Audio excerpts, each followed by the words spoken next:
তো এই যে আমার মাছের ঝোল হয়ে গেছে, রান্না টান্না সব কমপ্লিট হয়ে গেছে। এই যে ডাল, এই যে ডাল আর সজনা ডাঁটার চচ্চড়ি করেছি, কচি কচি সজনা ডাঁটা এগুলো। এই যে ভাত। তো এবার আমি মাছগুলোকে একটা টিফিন বাটিতে তুলে নেব, আলাদা করে নেব, নাহলে মাছ ভেঙে যাবে দিতে গেলে, ওই জন্য আলাদা করে নেব। আর আলুটা একটাতে নেব, তাহলে ভালো হবে, দেওয়াটা সুবিধা হবে।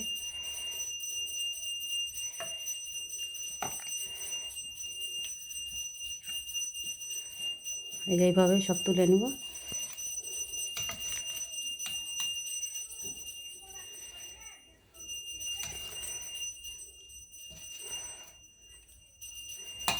তো আমি তুলছি, এক হাতে হচ্ছে না, অসুবিধা হচ্ছে, তো আমি তুলে নিচ্ছি, নিয়ে তারপরে আবার আপনাদের আমি দেখাবো।